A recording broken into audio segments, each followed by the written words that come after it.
AFM new course के सभी past year papers को एनालाइज करके हमने आइडेंटिफाई करे हैं चैप्टर वाइज इंपॉर्टेंट कंसेप्ट्स जिनके एग्जाम में पूछे जाने के बहुत हाई चांसेस हैं। तो किसी भी केस में ये इंपॉर्टेंट कंसेप्ट हमें छोड़कर नहीं जाने। अगर आपने पूरे सिलेबस के 2 रिवीजन प्लान करें तो ट्राई करिएगा इन इंपॉर्टेंट कंसेप्ट को 3 बार रिवाइज करने का, क्योंकि ये इंपॉर्टेंट कंसेप्ट अराउंड 20 से 30% ऑफ द सिलेबस कवर करते हैं, लेकिन एग्जाम के अंदर अराउंड 70 से 80% तक मार्क्स के पूछे जा चुके हैं। तो विथ डेटा एंड एनालिसिस बात करेंगे, रीसेंट एग्जाम की बात भी करेंगे जहां पर बहुत सारे नए क्वेश्चन पूछे गए थे, तो वहां पर किस तरीके के क्वेश्चन आईसीआई पूछता है एंड क्या रीसेंट एग्जाम्स के अंदर भी ये इंपॉर्टेंट कंसेप्ट से आईसीआई ने क्वेश्चन पूछे हैं नहीं पूछे, सारी चीजें डेटा एंड एनालिसिस के साथ बात करने वाले हैं। तो जय जिनेंद्र दोस्तों, मैं हूं सीए रोहित चीपड़ एंड स्वागत है आपका हमारे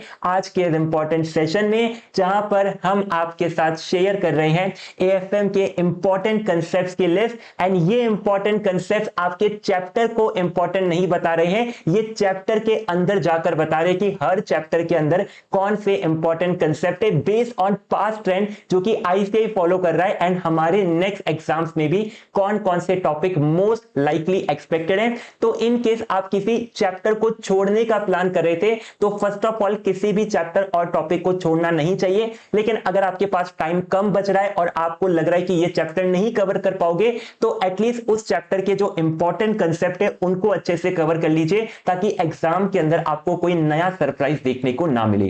तो चलते हैं फटाफट से, वीडियो को लाइक करते हैं एंड स्टार्ट करते हैं आज के इस डिस्कशन को।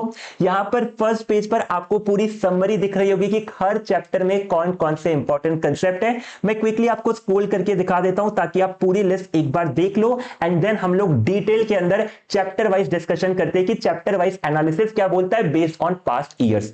तो सबसे पहला चैप्टर हमारे पास है chapter number 1 financial policy and corporate strategy. हम लोग लास्ट 8 एग्जाम्स की बात करें तो हर एग्जाम में इस चैप्टर से क्वेश्चन पूछे जाते हैं। जनरली ये थ्योरेटिकल चैप्टर हुआ करता था, लेकिन रिसेंटली आईसीआई ने इस चैप्टर में प्रैक्टिकल क्वेश्चन भी ऐड करे हैं और प्रैक्टिकल क्वेश्चन आईसीआई ने एग्जाम में पूछ भी लिए हैं। तो अगर हम न्यू कोर्स की बात करें तो एक बार आईसीआई ने प्रैक्टिकल क्वेश्चन पूछा है, लेकिन मोस्टली इस चैप्टर से थ्योरी के क्वेश्चन ही आईसीआई पूछ रहा है। तो इस चैप्टर के अंदर सबसे इंपॉर्टेंट थियरी रहने वाली है। अब सर थियरी के अंदर भी कौन से कंसेप्ट कौन से क्वेश्चन इंपॉर्टेंट है, तो ये हमने आपको क्वेश्चन बैंक में मार्क करवा रखे हैं जो आप रेफर कर सकते हो, हमारी कंसेप्ट बुक में भी आपको मिल जाएंगे। तो मैं ट्राई करता हूं थियरी वाले पार्ट आपको रेफर करने का। तो प्रैक्टिकल वाले पार्ट के बाद ये थियरी वाला पार्ट स्टार्ट होता है। तो जहां पर भी आपको ये 3 स्टार दिख रहे हैं, ये 3 स्टार वाले कंसेप्ट थियरी के लिए इंपॉर्टेंट है, एंड रिपीटेडली आईसीआई यही कंसेप्ट और क्वेश्चन एग्जाम के अंदर पूछ रहा है। चैप्टर 1 के बाद chapter number 2 risk management, again theoretical chapter है, लेकिन आईसीआई कभी कभी प्रैक्टिकल क्वेश्चन पूछ लेता है। रीसेंट May 26 एग्जाम में 6 मार्क्स का एमसीक्यू आया था प्रैक्टिकल पॉइंट ऑफ व्यू से। तो यहां पर वैल्यू एट रिस्क का एक सिंगल प्रैक्टिकल कंसेप्ट है, बट मोस्टली आईसीआई इस चैप्टर से थियरी पूछता है, क्योंकि रीसेंट एग्जाम के अंदर प्रैक्टिकल क्वेश्चन आ चुका है। तो बहुत हाई चांस है कि नेक्स्ट एग्जाम के अंदर आईसीआई थियरी के ऊपर फोकस करेगा। तो इस चैप्टर से भी थियरी इंपॉर्टेंट है। कौन से थियरी के कंसेप्ट इंपॉर्टेंट है, आपके थ्योरी के क्वेश्चन बैंक और कंसेप्ट नोट्स के अंदर मार्क्ड है। जो 3 स्टार वाले क्वेश्चन और कंसेप्ट आपको दिख रहे हैं, यही कंसेप्ट सबसे ज्यादा इंपॉर्टेंट है। क्या मतलब सर इसका यह है कि हमें बाकी कंसेप्ट नहीं पढ़ने, बाकी कंसेप्ट तो पढ़ने, लेकिन जो इंपॉर्टेंट वाले कंसेप्ट है इस पे थोड़ा ज्यादा फोकस करिए, ट्राई करिए कि इनको एक बार और अच्छे से रिवाइज करने का, ताकि इन कंसेप्ट में आप अच्छे मार्क्स स्कोर कर सको। चैप्टर 2 के बाद स्टार्ट होते हैं हमारे main practical chapter, chapter number 3 advance capital budgeting. May 2024 से सिलेबस के अंदर ऐड हुआ था, एंड उसके बाद लगभग हर एग्जाम में पूछा जा रहा था, लेकिन May 26 में आईसीआई ने गेम कर दिया, इस चैप्टर से एक भी क्वेश्चन नहीं पूछा है। तो बहुत हाई चांस है कि नेक्स्ट एग्जाम के अंदर तो इस चैप्टर से क्वेश्चन बनने ही वाला है। और इस चैप्टर में भी आईसीआई के कुछ फेवरेट टॉपिक है, सेंसिटिविटी एनालिसिस और रिप्लेसमेंट डिसीजन के। तो आप देख सकते हैं कि यही 2 टॉपिक आईसीआई कंटिन्यूअसली एग्जाम के अंदर पूछ रहा है। तो इन दोनों टॉपिक को आपको अच्छे से प्रिपेयर करना है। चैप्टर 3 के बाद नेक्स्ट आता है चैप्टर नंबर 4 चैप्टर नंबर 4 में लास्ट 8 एग्जाम्स में लगभग आईसीआई क्वेश्चन पूछ रहा है। 2 एग्जाम में बीच में आईसीआई ने क्वेश्चन नहीं पूछे, लेकिन रीसेंट ट्रेंड तो यही बोल रहा है कि कंटिन्यूअसली एग्जाम में क्वेश्चन बन रहे हैं। एंड इस चैप्टर में भी थियोरेटिकल पार्ट है, प्रैक्टिकल पार्ट है। इस चैप्टर के अंदर आईसीआई ने मोस्टली थियरी क्वेश्चन पूछे, प्रैक्टिकल क्वेश्चन पूछे हुए बहुत टाइम हो चुका है। तो एक्सपोनेंशियल मूविंग एवरेज यही एक प्रैक्टिकल कंसेप्ट और क्वेश्चन है जो आईसीआई इस चैप्टर से एग्जाम में पूछता है। तो नेक्स्ट एग्जाम के लिए एक्सपोनेंशियल मूविंग एवरेज का प्रैक्टिकल पार्ट इंपॉर्टेंट बन जाता है, क्योंकि बहुत टाइम से इस चैप्टर से प्रैक्टिकल क्वेश्चन नहीं बना है। बाकी यहां पर एक्सपोनेंशियल मूविंग एवरेज आपके प्रैक्टिकल के पॉइंट ऑफ व्यू से इंपॉर्टेंट है एंड थियरी के पॉइंट ऑफ व्यू से जो क्वेश्चन इंपॉर्टेंट है concept notes and question bank में आपको मार्क मिलेंगे। ये सब डिटेल्स सर मिलेगी कहां पर, तो ये सब डिटेल्स का Google drive link description box में ऐड कर देंगे। और पीडब्ल्यू के ऐप के अंदर जो फ्री आगाज बैच है वहां पर भी सारे नोट्स फ्री में अवेलेबल हैं। चैप्टर 4 के बाद chapter number 5 security valuation 12 marks का वेटेज लगता है, कैटेगरी ए चैप्टर रहता है। रीसेंट एग्जाम के अंदर 16 मार्क्स तक का आईसीआई ने पूछ लिया था। उससे पहले वाले एग्जाम में केवल 6 मार्क्स का पूछा था। तो मुझे लगता है आईसीआई ने जो जैन 26 में कम मार्क्स का पूछा उसको मे 26 में भरपाई कर दी है, लेकिन एवरेज वेटेज आप 12 मार्क्स का मान के चल सकते हो। अब कौन से टॉपिक यहां पर आईसीआई के फेवरेट है, तो वैल्यूएशन ऑफ इक्विटी शेयर में डिविडेंड अर्निंग और कैश फ्लो, कोई सा भी मॉडल आईसीआई पूछता रहता है, और बॉन्ड वैल्यूएशन एंड ड्यूरेशन का कंसेप्ट। तो ये दो टॉपिक आईसीआई ने फ्रीक्वेंटली पूछे। रीसेंट मे 26 में बात करें तो वैल्यूएशन ऑफ इक्विटी शेयर पूछा था, डिविडेंड बेस्ड मॉडल और कैश फ्लो बेस्ड मॉडल में। तो जो एच मॉडल है वो भी आपका डिविडेंड बेस्ड मॉडल के अंदर ही फॉल करता है। तो आप देखोगे कंसेप्ट तो वही है, लेकिन कंसेप्ट के अंदर डिटेल में जाके आईसीआई ने कुछ नए कंसेप्ट पूछे। तो वैल्यूएशन ऑफ इक्विटी शेयर हम देख सकते हैं कि मल्टीपल टाइम लगभग हर एग्जाम के अंदर आईसीआई पूछ रहा है। अगर वैल्यूएशन ऑफ इक्विटी शेयर नहीं आ रहा है तो बॉन्ड वैल्यूएशन का यहां पर क्वेश्चन बन रहे हैं। तो यहां पर हमारे लिए दो ही पार्ट इंपॉर्टेंट है, equity share valuation, bond valuation and bond duration का कंसेप्ट। देन आता है चैप्टर नंबर 6 पोर्टफोलियो मैनेजमेंट, सबसे इंपॉर्टेंट चैप्टर पूरे के पूरे एएफएम का एंड सबसे सिंपल चैप्टर भी है। 14 मार्क्स का ऑन एन एवरेज वेटेज लगता है, कंसिस्टेंट चैप्टर है। और इस चैप्टर में आईसीआई का फेवरेट है पोर्टफोलियो रिस्क का टॉपिक, जहां पर मार्कोविट्स और शार्प भैया का मॉडल बनता रहता है। और सीएपीएम तो आपका हर एग्जाम के अंदर पूछा गया है, कहीं ना कहीं सीएपीएम के कंसेप्ट आपको दिख जाएंगे। तो ये दोनों टॉपिक अच्छे से प्रैक्टिस करके जाने। यहां पर हम अगर बात करें तो पोर्टफोलियो रिस्क के क्वेश्चन मल्टीपल टाइम आईसीआई पूछ रहा है। रीसेंट एग्जाम में आईसीआई का एक नया पार्ट फेवरेट बन चुका था ऑप्टिमम पोर्टफोलियो का, लेकिन 2 एग्जाम से लगातार आ रहा है। तो आपको अच्छे से प्रिपेयर करके जाना है। अब ये बात मत करना कि सर जैन में आया था तो सर मई में कैसे आ गया, जैन में भी आया है, मई में भी आया है, और नेक्स्ट एग्जाम में भी पूछा जा सकता है, क्योंकि जिस तरीके के पेपर आईसीआई कर रहा है सर, हमने इसका एक डिटेल वीडियो अपलोड भी करा है। तो आप चाहो तो उसको रेफर करके इसको अच्छे से प्रैक्टिस कर सकते हो। एंड यहां पर सीएपीएम तो आपको हर बार दिख ही जाएगा, कभी कभी सेपरेट क्वेश्चन आता है, कभी कभी मिक्स में क्वेश्चन आ जाता है। तो सीएपीएम भी यहां पर इंपॉर्टेंट कंसेप्ट बनता है। चैप्टर 6 के बाद chapter number 7 securitisation, purely theory chapter है, कभी भी प्रैक्टिकल क्वेश्चन नहीं बनता है। तो यहां से आपको थियरी देखने को मिलेगी, थियरी के important part concept notes question bank में हाईलाइटेड है। देन नेक्स्ट है chapter number 8 mutual fund, one of the easiest chapter and scoring chapter है।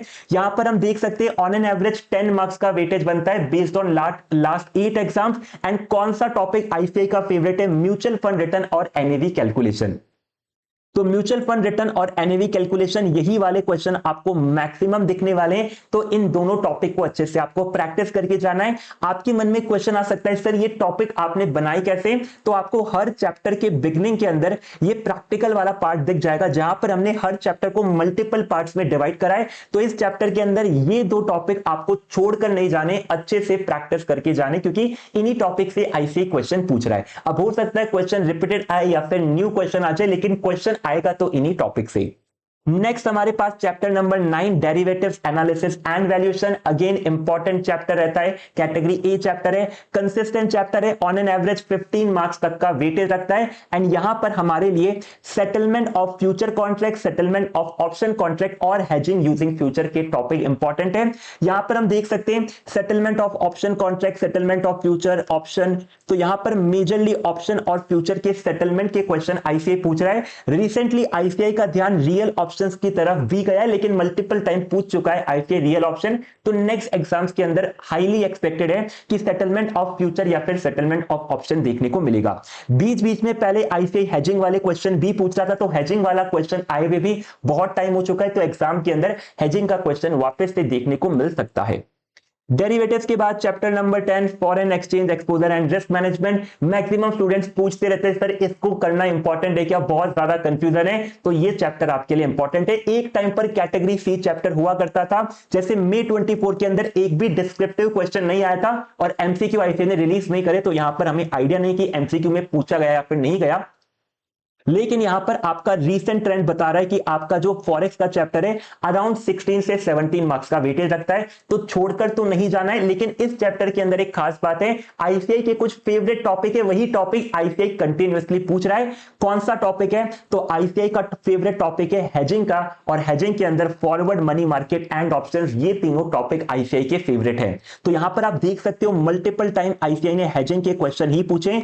लगभग हर एग्जाम के अंदर अगर फॉरेक्स का क्वेश्चन आ रहा है तो वो हेजिंग के टॉपिक से ही आ रहा है, लेकिन हेजिंग का टॉपिक खुद में ही बहुत बड़ा है, तो हेजिंग के टॉपिक की आप अच्छे से प्रैक्टिस करके जाइए, और जो एक्सचेंज रेट कोटेशन का बेसिक कंसेप्ट है इसको भी प्रिपेयर करके जाइए, क्योंकि ये भी हेजिंग के कंसेप्ट और क्वेश्चन में काम में आता है। तो ये फॉरेक्स के चैप्टर का एनालिसिस है। Then chapter number 11 international financial management.